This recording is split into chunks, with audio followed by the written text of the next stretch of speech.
Só dando uma passadinha naquilo que a gente viu a semana passada, a gente falou que tudo aquilo que Deus criou foi projetado para crescer.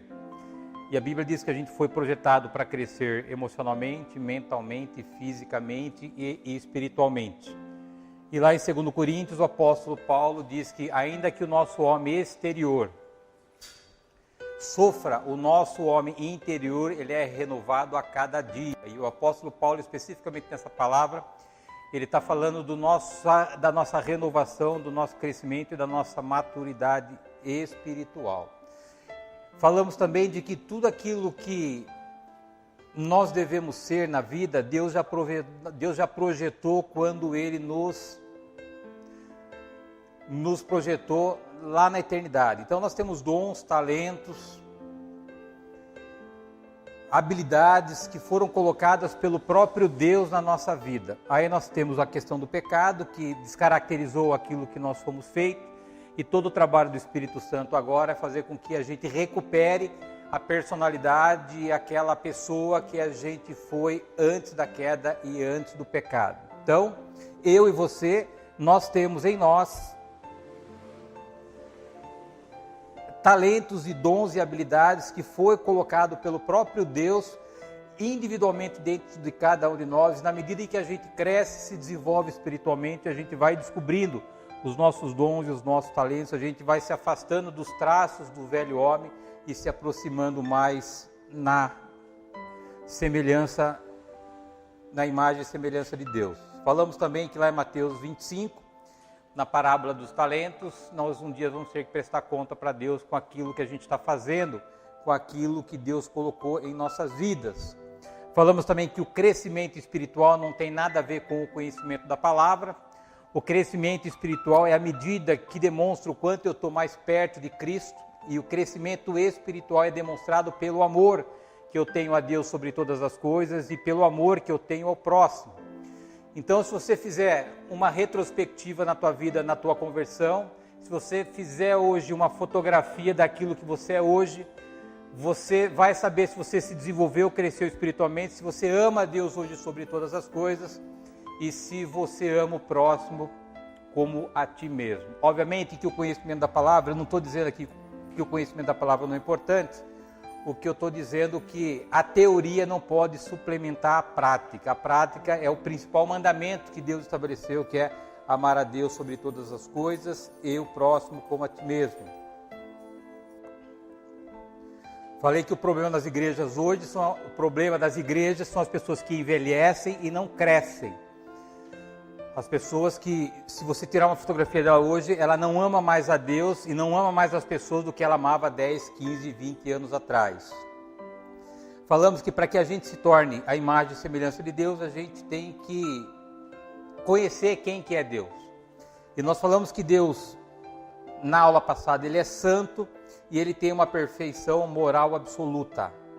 E estudamos que tudo aquilo que está conectado com Deus é santo porque Ele é santo. E nós estudamos lá em Êxodo, em 1 Coríntios, de que nós nos tornamos santos porque nós passamos a ser propriedade de Deus. Então o nosso caminho não é nos preocupar se a gente é santo ou se a gente não é santo. A Bíblia diz que nós já somos santos. O meu objetivo e o teu objetivo a partir da nossa conversão é trabalhar na nossa perfeição moral para que a gente seja de fato parecidos ou a imagem e semelhança de Deus. Tudo bem? Hoje nós vamos falar sobre salvação e santificação. Aqui é importante a gente ter... Então eu estou trabalhando, nós fizemos uma introdução, nós fizemos a primeira aula, nós estamos fazendo a segunda aula e nós vamos fazer a terceira aula. Tirando a introdução, as 3 aulas são fundamentos, é doutrina. Por isso que é muita Bíblia, porque a gente tem que nos apoiar nas doutrinas para que a gente possa viver aquilo que a Bíblia diz que a gente vive. Então, de 19 aulas, você perceba que 3 são doutrinas, fundamentos, bases que você precisa estudar na tua casa. Eu não sei o quanto você tem se estudado, não sei o quanto você tem revisto, lido, ouvido a ministração, mas é muito importante que você esteja afiado nessas 3 aulas, porque elas vão ser a base que o Espírito Santo e você precisa para viver aquilo que Deus quer que você viva. deixa eu fazer uma enquete aqui. O que é salvação e o que é santificação? Quem que explica a diferença de um negócio e o outro para mim? Somos salvos, já? Então, o nosso foco é na santificação. Uma pessoa que tem dúvida na tua salvação, ela compromete todo o seu processo de santificação. Então, não há dúvida em relação a quem você se tornou depois de Cristo. Se você tiver dúvida da tua salvação, se você ficar preocupado com os teus erros, com as tuas falhas, com os seus pecados, e isso vai mexer na sua convicção da tua salvação, e aí você vai se perder no teu comportamento. Então, uma coisa é o teu comportamento que não tem nada a ver com a tua salvação. Você já é a pessoa que a Bíblia diz que você foi transformado. Você não consegue ser aquilo que Deus já lhe fez. Então você já está salvo. O teu processo não é se preocupar com a salvação, o teu processo é se preocupar com o processo de santificação. Abra, por favor, a tua Bíblia em Romanos, capítulo 6,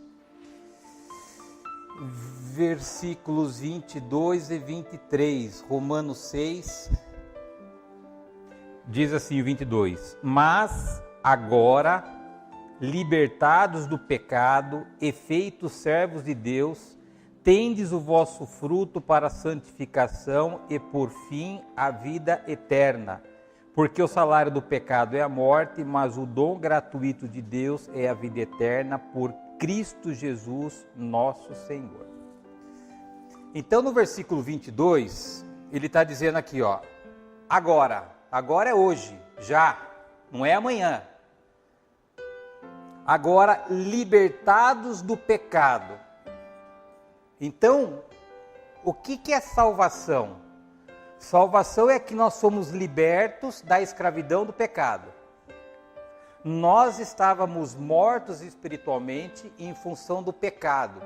Então, nós éramos escravos do pecado. Quem controlava a nossa vida era o pecado. Mas ele falou, agora que você se livrou do pecado, nós nos tornamos servos de Deus. Então o pecado não é mais o Senhor da nossa vida. Quem é o Senhor da nossa vida é Deus. Então ele fala, agora que você já se livrou do pecado, o que é liberar do pecado? É a salvação. Você passou a ser servo de Deus, ou seja, Deus passou a ser o Senhor. O próximo passo agora é tendes o fruto para a sua santificação. Então olha o processo, até a vida eterna. Então aqui está falando três coisas importantes. Que nós somos libertos do pecado, que nós passamos a ser escravos, servos de Deus, então nasci de novo. Agora o fruto é um processo de santificação até a vida eterna. Está claro isso para vocês? Então, às vezes você fala assim, a gente ouve assim, salvação ou redenção, é a mesma coisa. Nós tivemos a rendição, ou seja, nós fomos libertos da escravidão do pecado. Então o pecado ele não tem mais controle sobre a tua vida. O poder do pecado está na medida em que nós concedemos o poder para ele. O pecado continua existindo, a carne continua insistindo, Satanás continua insistindo, nós vivemos num mundo caído, mas nada disso tem o controle, nada disso tem o poder de controlar e paralisar a nossa vida, porque nós somos libertos do controle do pecado, nós não servimos mais o pecado, nós servimos a Deus. E na medida que nós crescemos no nosso processo de santificação, a gente vai se afastando cada vez mais do pecado e se aproximando cada vez da imagem e semelhança de Deus. Então há dois momentos principais na minha vida e na tua vida como cristão. O momento da salvação, da rendição, quando você entendeu o plano de salvação de Deus através do nosso Senhor Jesus Cristo, você confessou Ele audivelmente como Senhor e Salvador da tua vida, e olha o processo, querido. Você tem que primeiro se arrepender. Qual foi o ministério de João Batista no deserto? Arrependa-se, arrependa-se. Então, primeira coisa, se você for salvar uma pessoa, não adianta você falar para a pessoa aceitar Jesus Cristo como Senhor e Salvador da vida dela, sem antes ela se arrepender dos seus pecados. O primeiro processo para a salvação é o arrependimento. Eu me arrependo dos meus pecados, eu me arrependo das minhas falhas, eu me arrependo das minhas iniquidades. O primeiro passo é o arrependimento. Depois do arrependimento, você reconhece o sacrifício do nosso Senhor Jesus Cristo na cruz, você declara isso. Depois que você declarou isso, você diz que você entrega a tua vida, tudo que você tem, tudo que você é, para o nosso Senhor Jesus Cristo, e você reconhece que Ele é o único e suficiente Senhor e Salvador da tua vida. O terceiro passo é você convida o Espírito Santo de Deus para vir habitar dentro de você, que é a promessa de Cristo, promessa de Deus, que Ele nos convenceria de toda a verdade, para que quando a gente for ler a Bíblia, quando a gente for estudar a Bíblia, é Ele que nos convence da verdade. E por último, você deve pedir para que Deus confirme, não escreva, seu nome já está escrito, Ele precisa confirmar para que você tenha o pecado, confirma o seu nome no livro da vida eterna, e a partir desse processo, você morre com Cristo, ressuscita com Cristo, e você tem um novo nascimento, e você passa a ser uma nova criatura. E a partir desse momento, começa esse processo maravilhoso, que é o processo de santificação, é o processo de transformação. É aquilo que eu e você, nós já estamos vivendo. Então, esquece salvação. Você já morreu, você não é mais aquela mesma pessoa. Lembre-se que os teus pecados, as suas falhas, as suas iniquidades, é um processo onde aos pouquinhos você está, aos pouquinhos se afastando do velho homem, controlando a sua carne, controlando os seus pensamentos, e cada dia você está um pouco mais parecido, um pouco mais perto do nosso Senhor Jesus Cristo. Então, querido, se você tiver que ministrar com uma pessoa, primeira coisa assim, se você morrer hoje, para onde você vai? Se a pessoa titubear, nem fala mais nada para ela. Você tem que voltar do processo de salvação, porque se ela não tiver convicção na salvação, você pode falar o que você quiser para ela, que você vai perder seu tempo. E aí você tem que pegar na Bíblia e mostrar biblicamente, porque é a Bíblia que é a verdade, e o Espírito Santo é que convence a verdade, e você tem que passear na Bíblia, não adianta ficar falando, você precisa mostrar na Bíblia qual é o processo de santificação e por que nós estávamos mortos, por que nós precisamos de Jesus e o que acontece depois de Jesus. A gente tem um plano aí, a igreja deve ter já um plano aí dos versículos que a gente já preparou e que a gente já ofereceu. Então, assim, uma pessoa que está com problema com a família, uma pessoa com problema financeiro, cara, se você morrer hoje, onde você vai? Se você se apresentar diante de Deus, ele falar assim, o que você está fazendo aqui? O que você fala para ele? Se a pessoa não souber, não adianta falar nada, volta no processo, que é a primeira fase, que é o processo de salvação, para depois você conseguir falar e ajudar essa pessoa. Aí eu construí uma historinha para você aqui. A escravidão foi abolida no Brasil em 13/5/1888. Tudo bem? 13 de maio de 1888. Então, se dia 13 foi abolida a escravidão, quantos escravos havia no dia 14? Nenhum? Teoricamente, certo? Muitos escravos continuaram escravos porque não conheceram a verdade.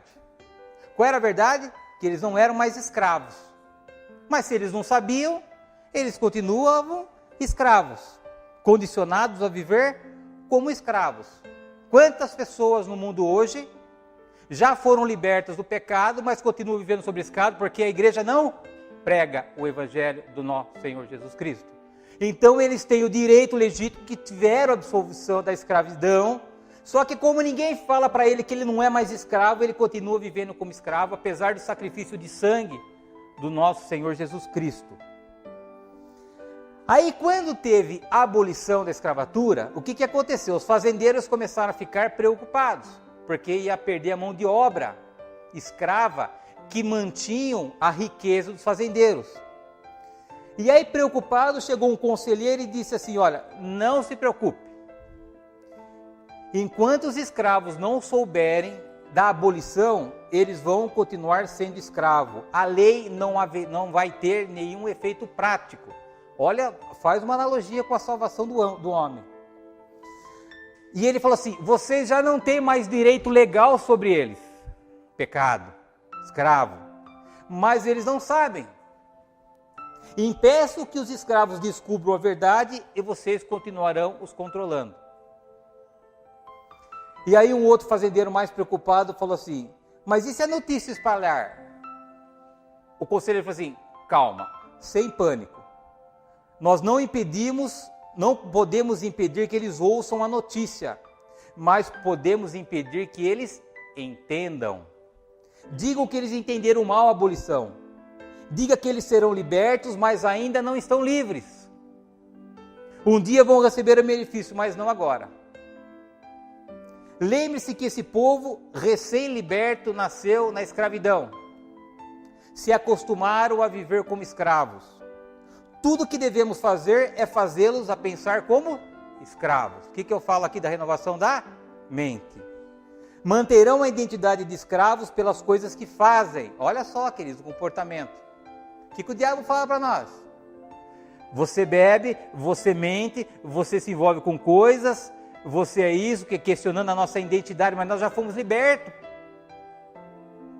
Então, e aí o conselheiro falou assim, faz assim, ó. Quando os caras pensar que eles são livres, você chega e cochila no ouvido dele assim, mas você é livre, você é cristão, você é salvo, você é filho de Deus, mas você continua fazendo essas mesmas coisas. Será que isso é verdade? Você vai na igreja, você lê a Bíblia, eu acho que isso não é para você. Aí vai dando espaço, é verdade. Eu acho que esse negócio não está encaixando para mim. Mas você já foi abolido, a emancipação já aconteceu. Mas ainda há pessoas que vivem escravos porque não sabem, ou porque a mente foi formatada como escravo, ou fica entregue ao comportamento, vê as pessoas, vê o diabo falar no nosso ouvido. Então, anos após a abolição, muitos escravos continuavam sendo escravos. Porque muitos deles nunca ouviram sobre a abolição. Outros tantos receberam a notícia, mas continuaram presos. Diz assim, mas eu estou hoje solto, mas eu continuo fazendo aquilo que eu sempre fazia. Eu me sinto exatamente como eu era nessa escravidão, parece que nada mudou. Aí tem um escravo que ouviu a boa notícia, foi checar a notícia e ficou feliz. Descobriu que o decreto se originou na mais elevada autoridade. Mais que isso, entendeu que a abolição custou um grande preço. A vida desse escravo foi transformada. Ele raciocinou corretamente e assumiu a sua identidade, sem acreditar nas mentiras de que ainda estava preso. Esse escravo resolveu viver o que sabia ser verdade. Suas experiências mudaram de forma drástica. Ele percebeu que o seu antigo dono não tinha mais autoridade sobre ele. Quem era o antigo dono dele? Pecado. Então o pecado não tinha mais controle sobre ele. Ele descobriu isso. E que ele não precisava mais obedecer ao antigo senhor dele. Passou a viver alegremente e agradecer àquele que o libertou. Eu acho que essa analogia da escravidão, daquilo que a gente conhece como escravidão dos negros, nos ajuda muito bem olhar para a nossa vida em relação ao nosso caminhar com Cristo. Nós éramos escravos do pecado, nós recebemos a nossa emancipação através da morte de Cristo. Mas nesse processo, uns não souberam, como até hoje uma multidão não sabe. Outros souberam, mas se acostumaram com aquela vida de escravidão, ou seja, não renovaram a mente, deixaram a carne continuar seguindo e controlando a sua vida. Outros não acreditavam, pois que a mente era uma mente de escravo ainda. Outros foram enganados. Você está liberto, mas não é para agora. O que é isso, queridos? Aquelas pessoas que vivem esperando Jesus voltar. Não assumem a sua identidade aqui nessa terra. Outros souberam, mas ficaram desanimados porque nada mudou. E por fim, outros se posicionaram, tentaram se posicionar, mas ouviram os questionamentos por causa do seu comportamento e desistiram no meio do caminho. Mas teve nós, que recebeu a notícia e foi checar. Checar aonde? Na palavra. E soube que o preço pago foi alto e a vida desse escravo foi transformada. Começou a raciocinar corretamente e passou a viver em liberdade. Deixou de acreditar na mentira que ainda estava preso, percebeu que seu antigo dono não tinha mais poder sobre ele, passou a viver alegremente, agradecendo aquele que o libertou. Então, o Evangelho do nosso Senhor Jesus Cristo é a proclamação de emancipação para todo pecador que estava vendido à escravidão do pecado.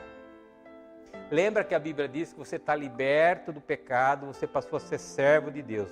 A nossa absolvição, a nossa liberdade, a nossa soltura, foi realizado a partir do Evangelho do nosso Senhor Jesus Cristo. Abra a tua Bíblia, por favor, em Efésios capítulo 2, versículo 1.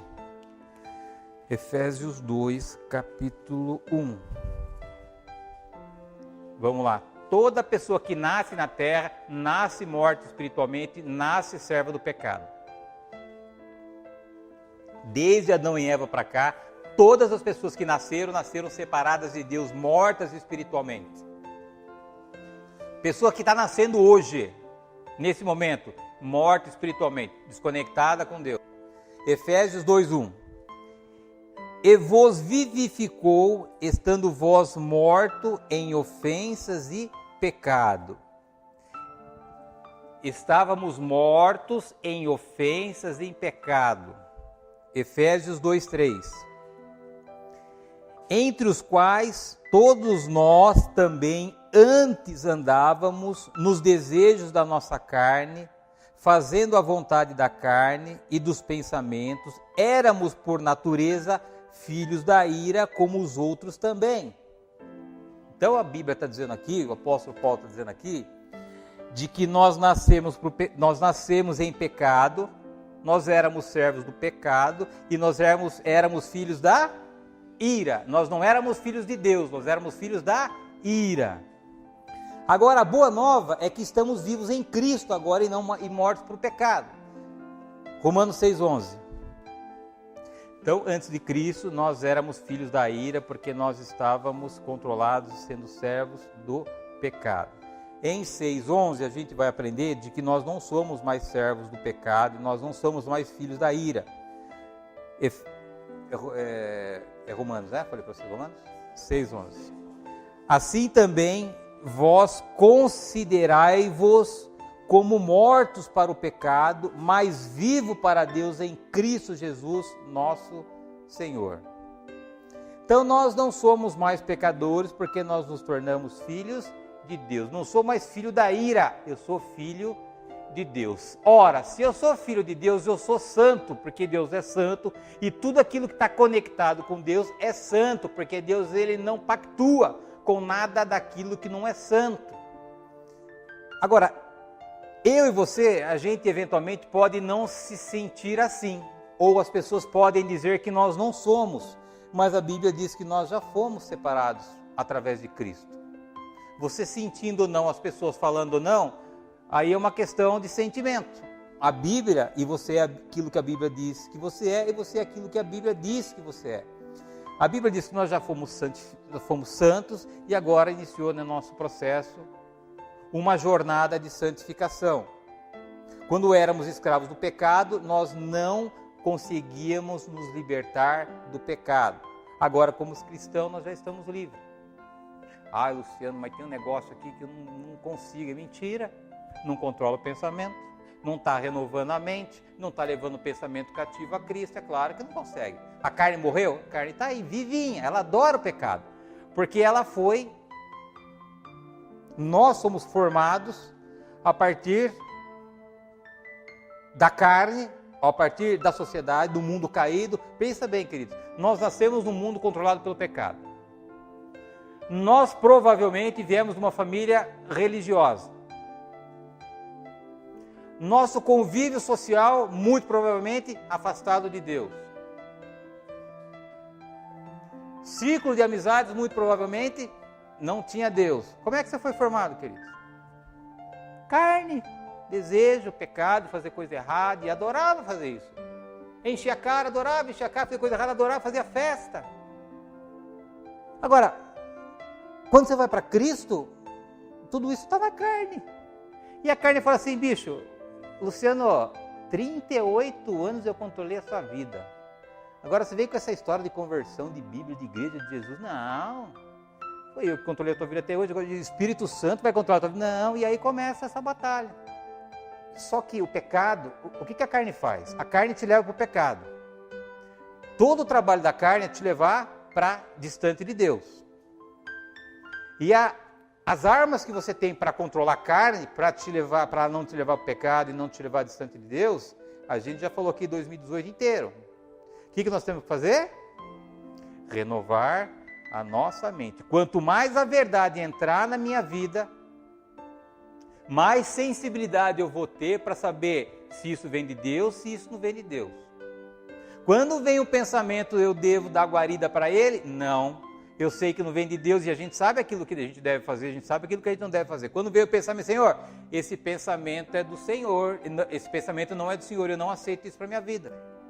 Conforme você vai exercitando isso, conforme você vai renovando a tua mente, mais fortalecido você fica, mais você mata a tua carne, controla a tua carne e mais distante você fica do pecado. Então não tem essa história, querido, a não ser que uma pessoa tenha um trauma lá atrás que não foi ainda resolvido. Nós já falamos sobre isso aqui. Mas se a pessoa passou para libertação, se a pessoa já passou por cura, se a pessoa fez direito o processo certinho, não há nada daquilo que pode controlar a tua vida. Se está controlando a tua vida é porque você está dando mole para essas coisas que você sabe que não deveria dar. Não está renovando, não está bloqueando os pensamentos, aí obviamente que você vai cair. A hora que você caiu, Satanás vai te acusar lá de novo, você não consegue lidar com isso, você é mais fraco do que isso é tudo mentira. Para ir minando a tua resistência, para que você vai desanimando na fé, para que você vai questionando a tua fé, para que você vai questionando a igreja, questionando o evangelho do nosso Senhor Jesus Cristo, para que você fique amarro, aí você faz o quê? Você se entrega para a carne. Aí a carne começa a fazer o quê? Aquilo que ela sempre fez, controlar a tua vida. Aí você se afasta de Deus, a tua vida aqui na terra fica uma miséria. Esse é o processo. Então, tem muitos cristãos, queridos, que eles estão tentando ser o que eles já são. Nós já somos santos, separados, independente daquilo que a gente faz. Eu não estou dizendo aqui que a gente deve pecar, mas o pecado, ele não muda a pessoa que você já se tornou, não dá para voltar atrás mais. Se você entregou a tua vida para Jesus, se você confessou Jesus Cristo como Senhor e Salvador da tua vida, querido, você morreu. Não dá para ressuscitar mais aquela mesma pessoa. Então não tem nada que você possa fazer para mudar aquilo que Cristo já fez na tua vida. Você e eu, nós já nos tornamos santos. Não tem o que eu possa fazer ou deixar de fazer para mudar essa posição. Se eu e você queremos crescer como cristão, ou seja, dar um passo na direção da imagem e semelhança de Deus, é ter o caráter de Cristo, eu preciso entender o que Cristo fez por nós e o que ainda precisa ser feito. Não se discute salvação, a minha missão e a tua missão é trabalhar no processo de transformação. Eu não sei o quanto tempo você está convertido, mas pensa um pouquinho, queridos, hoje, você olhar em todo esse teu processo, o quanto você ama a Deus sobre todas as coisas e o quanto você ama mais as pessoas. Esse é o único indicador que vai demonstrar se você está crescendo, se você está evoluindo no processo de santificação ou se você não está. Não adianta fazer teologia, não adianta você vir aqui no TR fazer curso, se você não amar a Deus sobre todas as coisas, você não amar o teu próximo como a ti mesmo. Há pessoas que sabem a Bíblia de cor e salteado, mas nem cristão, nem convertidos são. Então o conhecimento da palavra não tem nada a ver com maturidade e crescimento espiritual. Obviamente que é importante, mas ela não pode estar acima do amar a Deus sobre todas as coisas e o próximo como a ti mesmo. Vamos ver isso no Evangelho do nosso Senhor Jesus Cristo. Liberdade é a parte mais importante que o Antigo Testamento dá à salvação. Então vou repetir para você. Liberdade é a parte mais importante que o Novo Testamento dá à salvação. Lembra do povo do Egito? Eles eram escravos de Faraó. O processo que Moisés exercitou para libertar aquele povo era para salvar o povo do controle e da opressão de Faraó. Então, lembra sempre, quando você fala de salvação, você está falando de liberdade. Você foi liberto, e liberto de uma única vez, e não há mais que você fazer aquilo que já foi feito pela tua vida. Quando você está no Novo Testamento, o Novo Testamento ele continua transmitindo essa ideia de livramento, de liberdade a partir da salvação. Abra a tua Bíblia em Gálatas 5:1, por favor. Deixa eu perguntar para vocês. Suponhamos que tenha passado o processo de libertação comigo. É possível que você venha ter os problemas que originalmente você tinha antes da libertação? O que vocês acham? Há pessoas que eram endemoniadas, passaram pelo processo de libertação, ficaram livres. É possível elas voltarem a ter demônios novos se manifestando nela? Então, querido, o nosso processo de santificação é um trabalho e uma responsabilidade que eu e você temos todos os dias.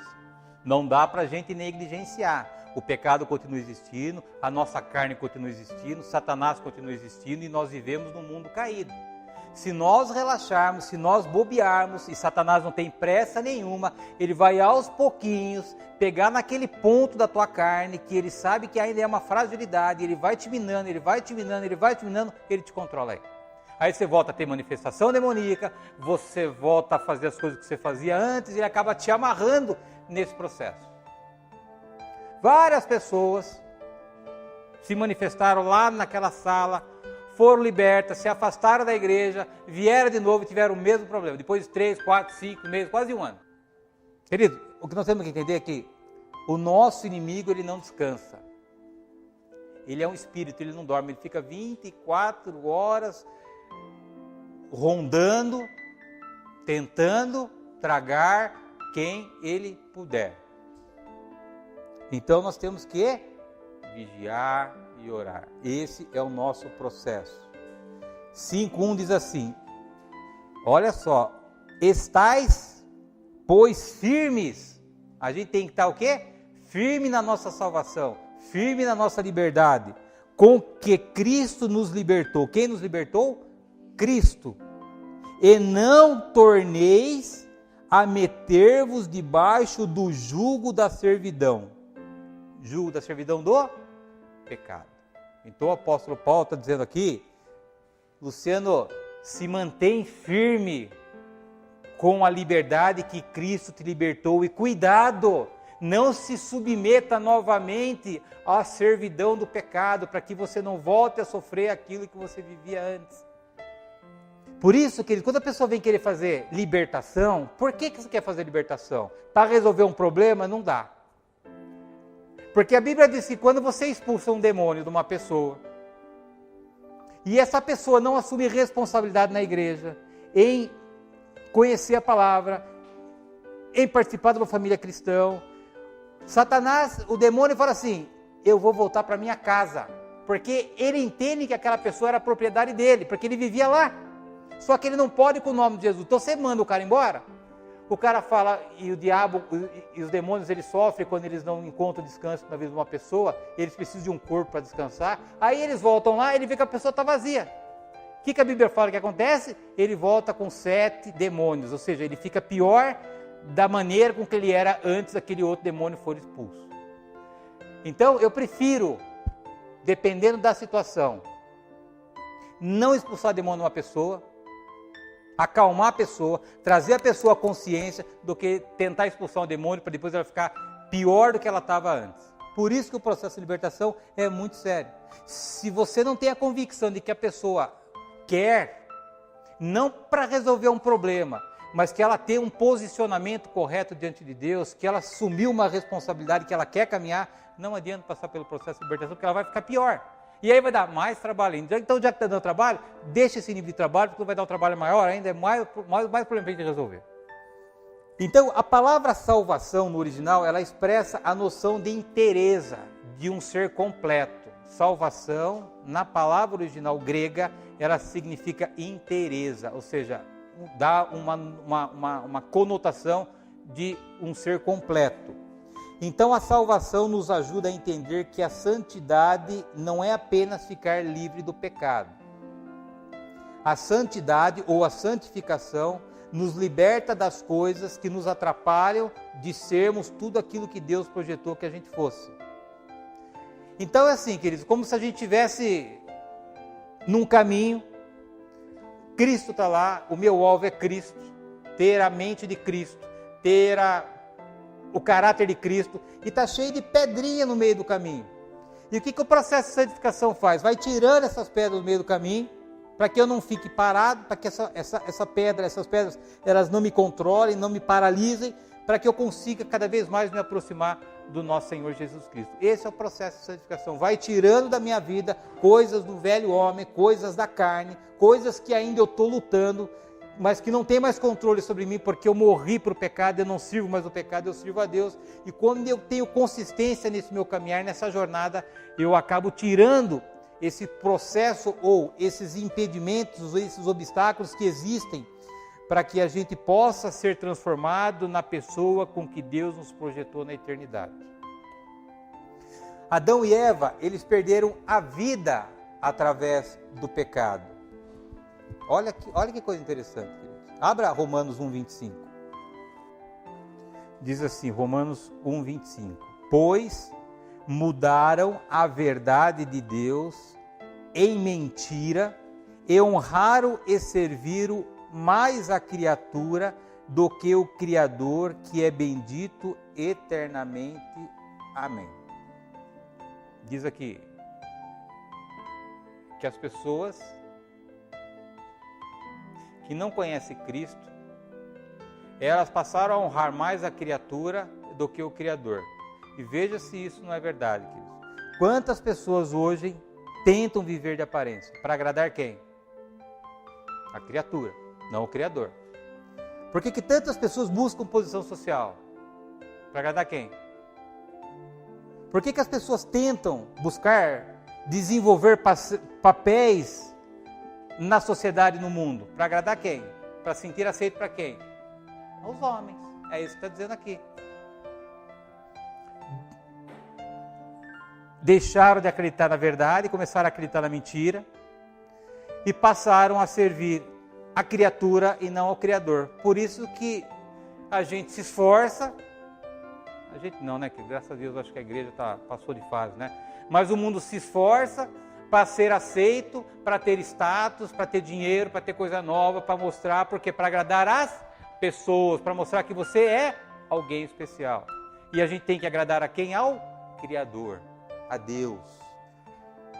Tentar encontrar, querido, um sentido da vida sem Deus é perda de tempo. Nós temos que buscar em Deus, no nosso processo de santificação, um sentido em Deus para a nossa vida. A gente já falou um pouco sobre Salomão. Salomão tinha tudo na vida. Ele tinha sabedoria, ele tinha dinheiro, ele tinha mulher, ele tinha bens, ele tinha gado, ele tinha conhecimento. Aí ele foi no mundo buscar um sentido para a sua vida. E ele volta, depois ele fala assim, vaidades de vaidade, tudo é vaidade. O que nós precisamos é Deus. Se Deus te projetou para ser uma pessoa, cara, aí lá não tem orical no reino dos céus. Ele te projetou um ser perfeito.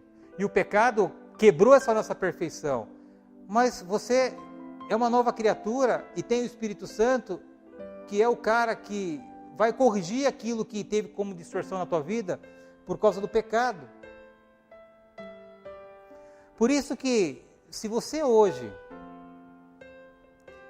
condicionar a tua felicidade no dinheiro, no trabalho, não estou dizendo que isso não é importante, mas a tua felicidade não está nisso. Se você condicionar essas coisas mais daquilo que vem das criaturas do que do Criador, ainda que você seja um miserável, ainda que você seja um milionário, você vai viver como miserável. Você nunca vai ter paz. Você sempre vai querer mais. E esse negócio vai te escravizar. Você tem dinheiro, você quer mais dinheiro. Você tem dinheiro, você quer... Por que esses caras não param de roubar? Por que o Lula está preso? Quer mais? Quer mais? O cara para quinta, sei lá quanta geração, o cara não para. Porque ele pensa que aquele troço vai trazer felicidade, vai trazer realização. E o cara fica escravo disso. E o diabo não é bobo nem nada. Conhece o nosso coração. E o diabo faz o quê? Pensamento na nossa mente. Aí a gente começa a ser escravo das coisas, das criaturas, em vez de a gente ser escravo do Criador. É legítimo e é promessa de Deus que nós seríamos e seremos pessoas prósperas. Mas a minha felicidade, a minha paz não pode estar condicionada a essas coisas. Porque Deus tem um tempo determinado para que as coisas aconteçam para a nossa vida. E se a gente tem isso como meta, objetivo número 1, e a Bíblia diz, amar a Deus sobre todas as coisas, quando esse negócio não vier da maneira que eu quero e no tempo que eu quero, o diabo vai entrar em ação, ele vai colocar pensamento na tua mente, ele vai te desestabilizar emocionalmente. Aí você desestabilizar emocionalmente, der uma reação química no seu organismo, você perde o controle. A gente já falou aqui que a maioria das igrejas aí, eles pregam Jesus Cristo apenas como Messias. O que é o Messias? O enviado. Aquele que veio para morrer exclusivamente pelos nossos pecados. Aí há duas coisas erradas nessa interpretação. Vai em 1 João 5,12, por favor. Então, se eu tenho Jesus como Messias, ele veio para morrer pelos meus pecados, é só isso? Eu estou esperando ele voltar de novo para eu viver a vida eterna. Em 1 João 5,12, diz assim, quem tem o Filho tem a vida. Quem não tem o Filho de Deus não tem a vida. E que vida que João está dizendo aqui? A vida eterna. Você tem Jesus? Então você já tem a vida eterna. A vinda de Jesus, a obra de Jesus, que trouxe a salvação para a nossa vida, é apenas parte do Evangelho. Se eu tiver Jesus apenas como Messias, eu vou levar uma vida arrastada na terra, esperando Jesus voltar. Ora, como é que eu posso viver uma vida arrastada na terra se eu sou filho de Deus? Não tem convergência isso. Então, a minha salvação, a remissão dos pecados, o perdão dos pecados é parte do Evangelho. Não é o Evangelho completo. Pergunto para você, se uma pessoa morresse de câncer, o câncer está nela, certo? O que você ia fazer para voltar, para trazer vida para essa pessoa de novo? Você ia simplesmente pedir para ela viver? Ou você ia primeiro curar o câncer dela para depois ela voltar a ter vida? Porque se você deixar o câncer lá, ia morrer de novo. Há duas coisas que eu e você precisamos fazer para dar vida para uma pessoa que está morta. Primeiro, é preciso curar a doença que a matou. Quem que matou as pessoas depois de Adão e Eva? Então, o pecado então era a doença que levou a pessoa à morte. Então não adianta nós pedimos para a pessoa se confessar Jesus se a gente não levar ela ao arrependimento. Então, se eu tenho uma pessoa morta com câncer, que é o pecado, antes de eu trazer essa pessoa para a vida, eu tenho que curar o câncer, aquilo que levou ela à morte, que no caso do cristão é o pecado. Vamos lá em Romanos 6, 23. Só a parte primeira. Porque o salário do pecado é a morte. Por que que Jesus morreu pelos nossos pecados? Porque ele teve que pagar, ele foi o preço. O salário do pecado é a morte. Jesus morreu por causa do pecado. Agora, a outra parte é quando termina o versículo. Então, Jesus, ele curou o câncer, que era o pecado, que estava alojado e instalado em nossas vidas. Aí vem a parte 2 do versículo. Mas o dom gratuito de Deus é a vida eterna por Cristo Jesus, nosso Senhor. Entende isso? Vocês conseguem entender que são duas coisas? Uma coisa é o perdão do pecado, que era o câncer que nos matou. Jesus já resolveu isso. Agora eu posso falar que o dom gratuito de Deus é a vida eterna. Não se fala em vida eterna sem antes eu ser curado do câncer, sem antes eu ser absolvido dos meus pecados. Então a vinda de Jesus cumpriu um propósito duplo na minha vida e na tua vida. Vai em 1 João 3,8.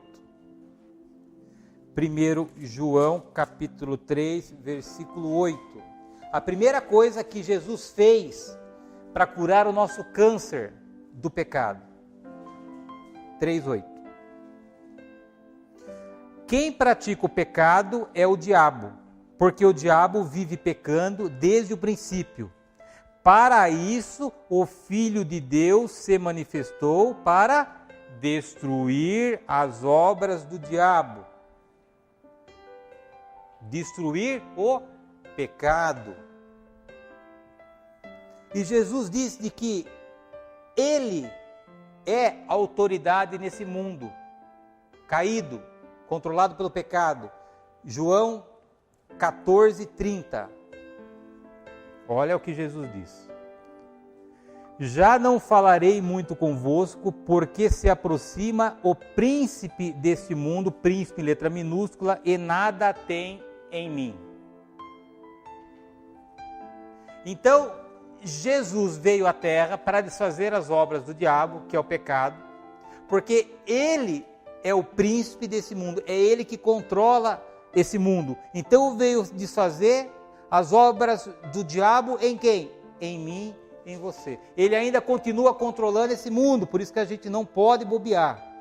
E dentro desse processo, o que aconteceu com a minha vida e o que aconteceu com a sua vida? Colossenses capítulo 1, versículos 13 e 14. Então, quando Jesus ele agiu na nossa vida, ele desfez a obra do diabo, ele não controla mais a nossa vida, ele controla o mundo. E o que aconteceu na prática na minha vida e na tua vida? Colossenses 1,13. Ele nos tirou da potestade das trevas e nos transportou para o reino do Filho do seu amor, em quem temos a redenção pelo seu sangue, a saber, a remissão dos pecados. Então, olha que extraordinário que aconteceu, queridos. Quando eu e você, nós entregamos a nossa vida para Cristo, foi desfeita a obra do pecado na nossa vida, e Deus nos tirou do império das trevas, do sofrimento, do controle desse mundo, e nos transportou para o reino da luz. Então nós não somos mais desse mundo, ainda que a gente esteja ainda vivendo aqui para cumprir um propósito de Deus. A gente hoje já está na eternidade, por isso que não há questionamento em relação à nossa santificação. Você imagina que é isso, espiritualmente na minha vida e na tua vida? Na hora que você confessa a Jesus, você sai do império das trevas, você deixa de ser oprimido, você deixa de ser seu sofrimento, você deixa suas angústias, você deixa tudo aquilo que te incomodava, aquilo que fazia você viver cego nessa terra, porque você era cego, você vivia nas trevas, você vive na luz. É uma mudança espiritual extraordinária que aconteceu na tua vida. É isso que às vezes a gente não percebe, é isso que às vezes a gente não se dá conta. Às vezes a gente fica tão enraizado nas coisas que a gente está ainda vivendo, que a gente não tem noção daquilo que aconteceu com a nossa vida a partir da conversão. Às vezes fica o sentimento que eu simplesmente estou pertencendo para uma igreja, ou que eu estou mudando de igreja. Não, querido. O que aconteceu na tua vida espiritualmente a partir da tua conversão foi algo extraordinário. Você saiu das trevas e você foi para a luz.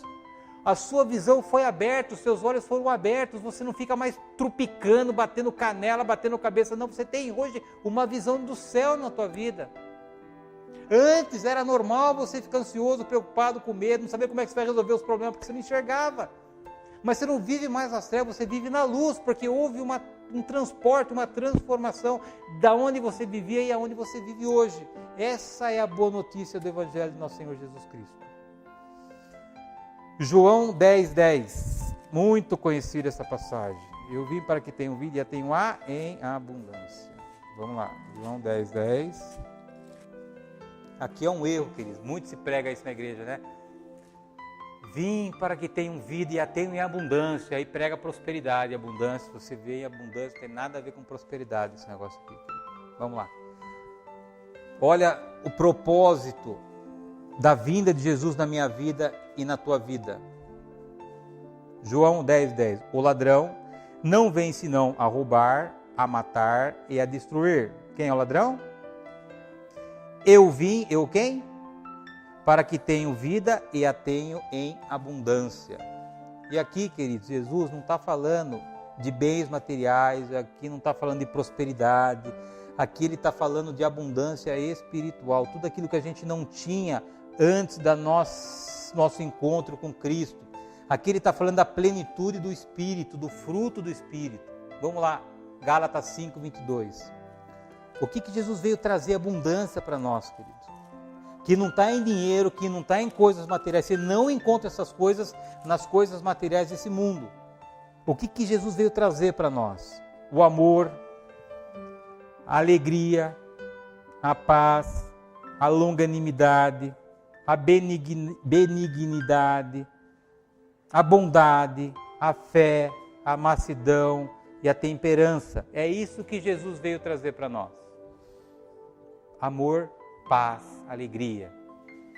E nós só encontramos genuinamente o amor, paz, alegria, longanimidade, benignidade, bondade, fé, mansidão, temperança através de Deus. Não adianta você buscar essas coisas nas coisas do mundo. O mundo jaz no maligno, o príncipe desse século. E é por isso que às vezes a gente está com foco errado. Eu vim para que tenham vida e a tenham em abundância. Abundância dessas coisas que você não encontra em lugar nenhum. Às vezes a gente quer encontrar paz em ter uma vida perfeita e abundante. Isso é engano, querido. Tenho alguns assessorados que eu cuido lá na minha empresa. Tem um cara lá, o cara trabalhava numa multinacional americana aí. O cara ganhava 85 mil reais por mês. O cara ganhava 12 salários de bônus. O cara andava com uma Volvo blindada que custava 280 mil reais. O cara andava com segurança. O cara foi mandado embora e ele recebeu mais de milhões de rescisão. O cara está com problema emocional porque ele acha que a vida dele vai acabar. Aonde que está a confiança? Aonde que está a fé? Esse cara, ele tem salário para 2 anos. Ele está recebendo ainda mais um bônus porque ele não pode trabalhar no mesmo segmento que ele trabalhar. Então a empresa paga para ele não trabalhar, para ele ficar em casa. E o cara está entrando em parafuso. Por quê, queridos? Acha que a paz, acha que a segurança vai estar nas coisas dessa terra. E nós nunca vamos encontrar paz nas coisas dessa terra. O dinheiro nunca vai te trazer paz. Se você bobear, o dinheiro te traz ansiedade, preocupação, medo, insônia, falta de vontade de comer, tudo que não é bom para a tua vida. Eu não estou dizendo que a gente não precisa, eu estou dizendo que esse negócio não vai te dar paz. Porque às vezes a gente está com o foco errado, com a visão errada, e a gente está correndo atrás de coisas onde Deus não está. O que Deus tem para você é o melhor dessa terra, mas a nossa felicidade não pode estar condicionada nessas coisas. Tudo que está construído nessa terra, queridos, e muito dela a gente corre atrás, está construído para nos destruir, porque esse mundo jaz no maligno. Há um príncipe de letra minúscula que controla esse mundo, e se eu coloco a minha expectativa, a minha fé, a minha confiança nas coisas desse mundo, logo eu vou cair na armadilha, logo eu vou ficar descontrolado, ansioso, preocupado, vou questionar minha fé, vou questionar Deus, é tudo aquilo que Ele quer e cria isso como armadilha para que a gente possa ter problema. A Bíblia diz que a nossa salvação ela é passada, presente e futuro. Aqui, muitos cristãos se confundem com os conceitos de salvação e santificação. Porque nas Escrituras, a gente vai estudar isso, a Bíblia, ela trata a nossa salvação nesses 3 tempos. Passado, presente e futuro. Vamos estudar um pouquinho. Abra em Efésios 2:2. Então, o que a Bíblia está dizendo, para você não se confundir? A Bíblia está dizendo que nós já fomos salvos, que nós já estamos salvos e que nós seremos salvos. Então não há dúvida em relação à tua salvação, ontem, hoje e lá no futuro. Efésios 2:2. Efésios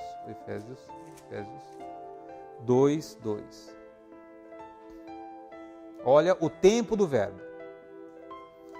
Em que noutro tempo andaste segundo o curso desse mundo, segundo o príncipe das potestades do ar, do espírito que agora opera nos filhos da desobediência. Está falando de que salvação aqui? Da salvação passada. Noutro tempo você andava, noutro tempo, lá atrás. Agora vai no 4:8. No capítulo 2. Mas Deus, que é riquíssimo em misericórdia, pelo seu muito amor com que nos amou, estando nós ainda mortos em nossas ofensas, nos vivificou junto com Cristo, pela graça sois salvos. Que tempo que ele está falando aqui? Passado. Quando nós estávamos mortos? Hoje? Quando nós entregamos nossa vida para Cristo.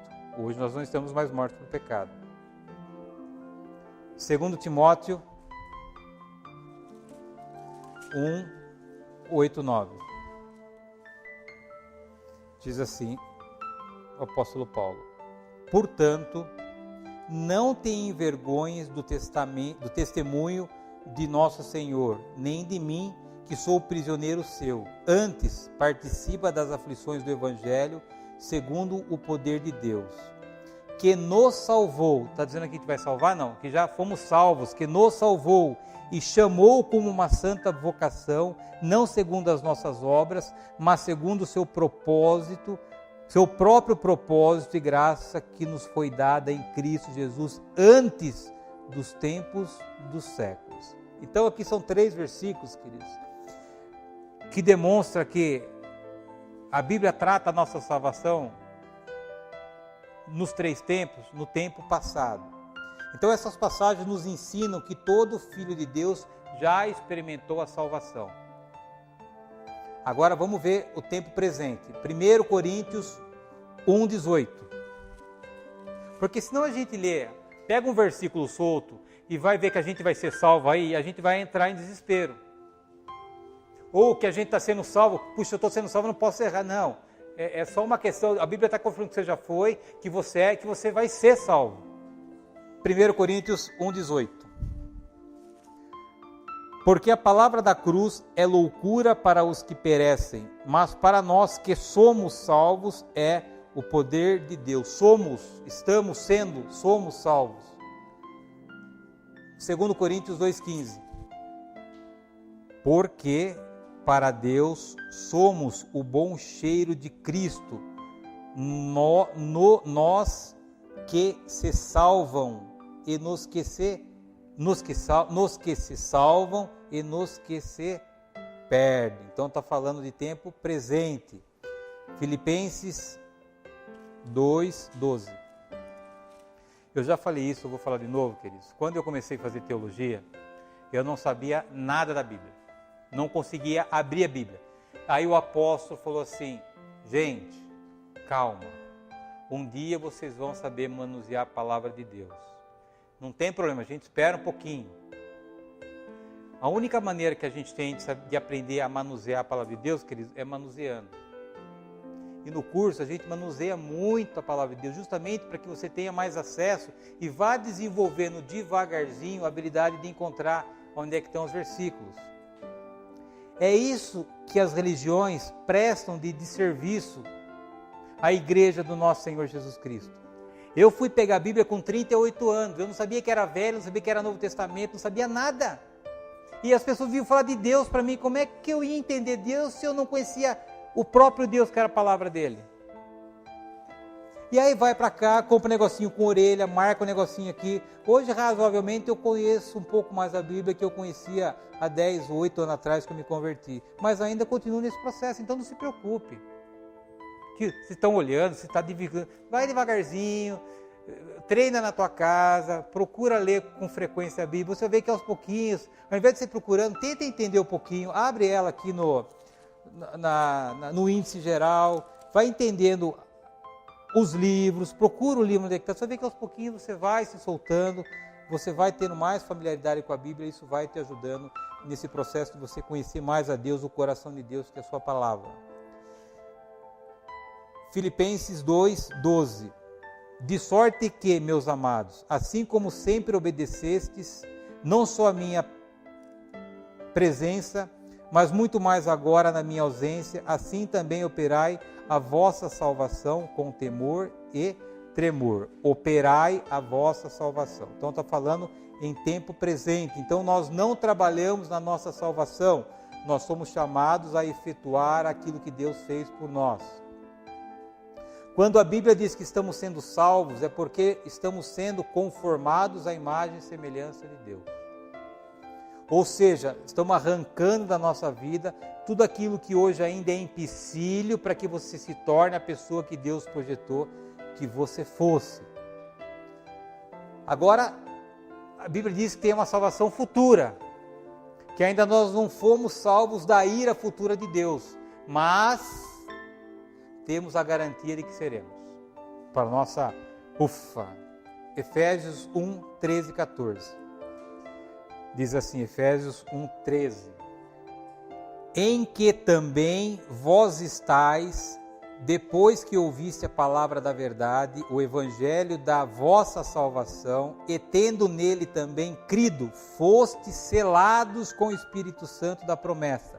Então, querido, você foi selado, tem um selo do Espírito Santo em você. Ninguém tira esse selo. 14. O qual é o penhor da vossa herança. O que é penhor, querido? Garantia. Veja bem, o Espírito Santo é a garantia da tua salvação. É um selo que você tem de que vai vir a ira de Deus e você vai se livrar da ira de Deus. Você não tem que se preocupar com isso. O qual é o penhor da nossa herança para a redenção da possessão de Deus para louvor da sua glória.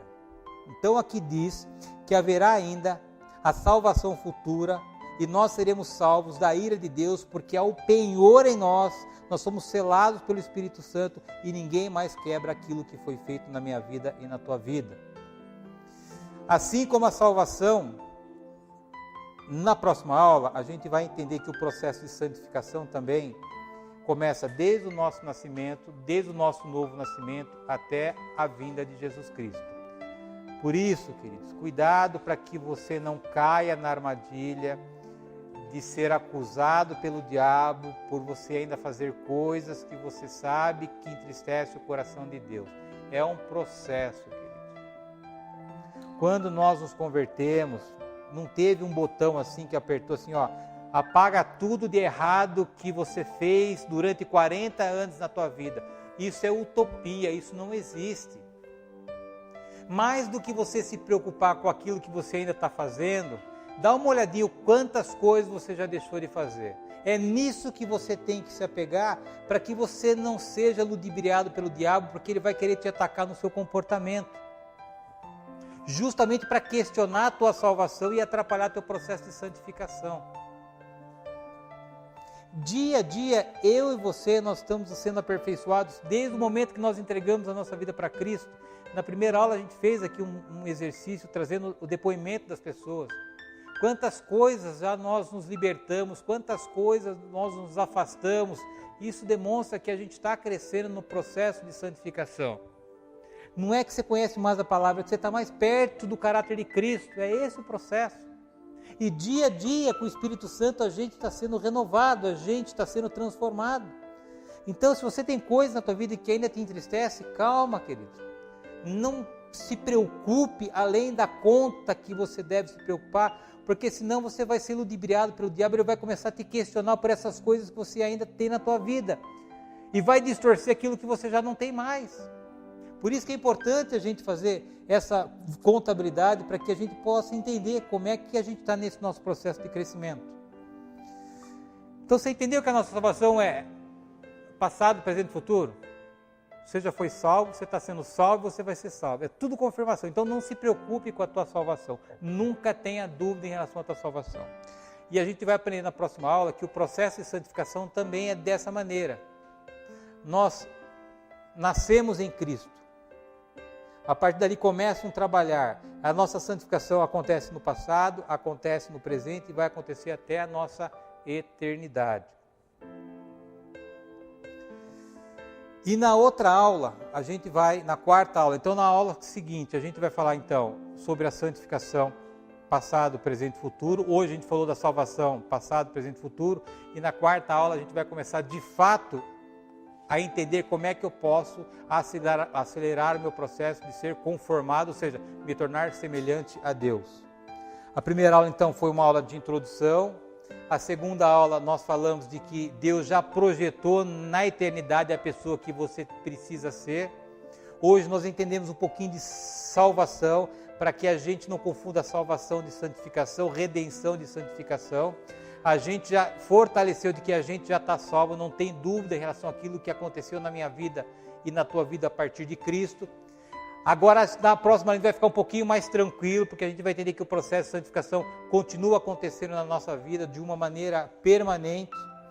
E na aula quinta, como introdução, a gente vai começar a aplicar na prática aquilo que a gente aprendeu como doutrina e como ferramenta para que a gente, aí sim, a partir não da próxima terça, da outra, a gente começa na prática a entender como é que eu vivo isso agora, como é que eu acelero esse processo de santificação na minha vida, o que eu preciso deixar de fazer para que não impeça a obra que o Espírito Santo precisa fazer na minha vida para que eu possa crescer, para que eu possa a cada dia mais estar mais próximo do caráter de Cristo e voltar ao projeto original de Deus, que é ser a imagem e semelhança de Deus.